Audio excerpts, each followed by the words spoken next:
Welcome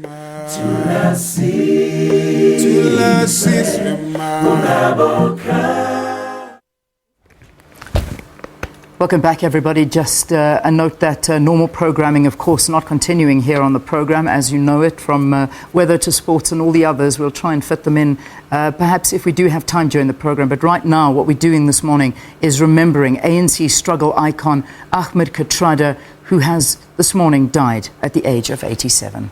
Recently, Kathrada was admitted to hospital for surgery relating to a blood clot on the brain. Kathrada was one of the three surviving Rivonia trialists, with Andrew Mlangeni and Dennis Goldberg. Let's take a look at this live. Days I was given the name of Pedro Pereira. Born on August the 21st, 1929 in the small rural northwest town of Swaziland, Ahmed Kathrada, or Uncle Kathy, as he was fondly known, attended an Indian school in Johannesburg. This is where he met, among others, Dr. Yusuf Dadoo and Yusuf Kachalia, leaders of the Transvaal Indian Congress.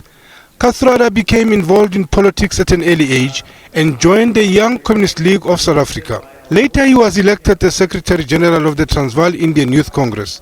And as a student at the University of Witwatersrand, later represented the Congress at the World Youth Festival of 1951 in Berlin.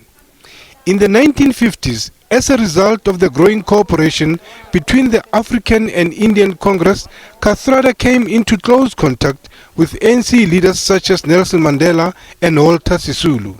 When the ANC was banned in 1960, Kathrada continued his political activities, despite repeated detentions and increasingly severe house arrest measures against him. He went underground in early 1963. We were discussing some political document and we had to go back to Lily's Leaf Farm because we had no other place to meet. All of us were now hiding from the police. All of us were underground.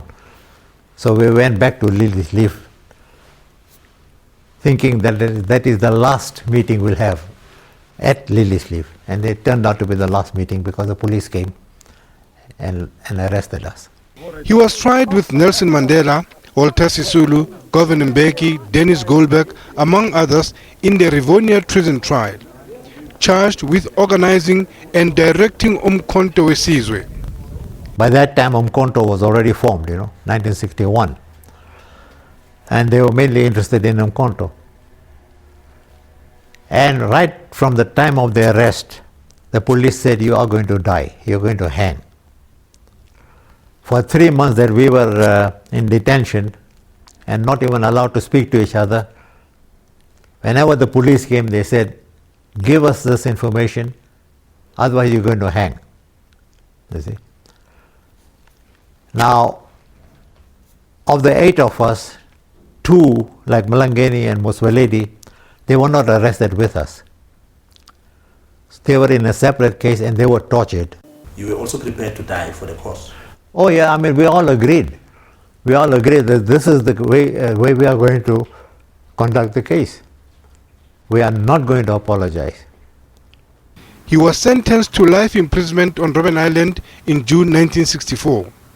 I was put in charge of the communications committee. You see, that is about 25 to 30 of us, were completely isolated from the rest of the prison.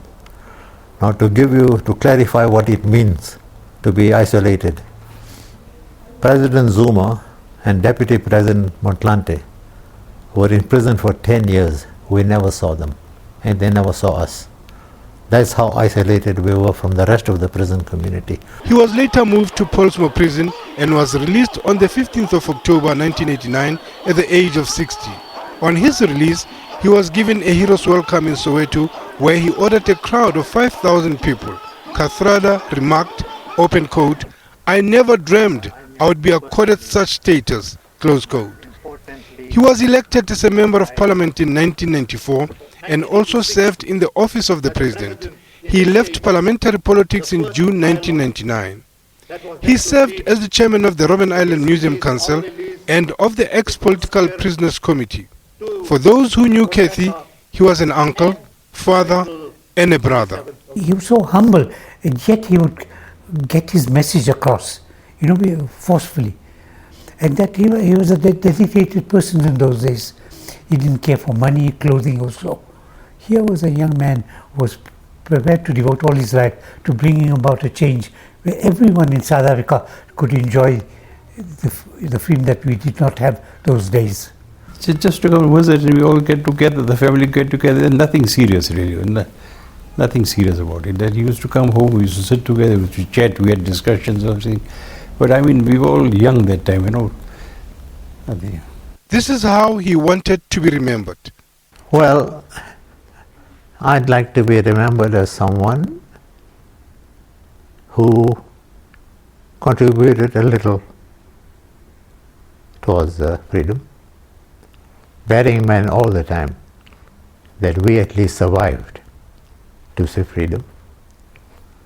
So our contribution relatively was much less than those who made the supreme sacrifice, who never lived to see freedom.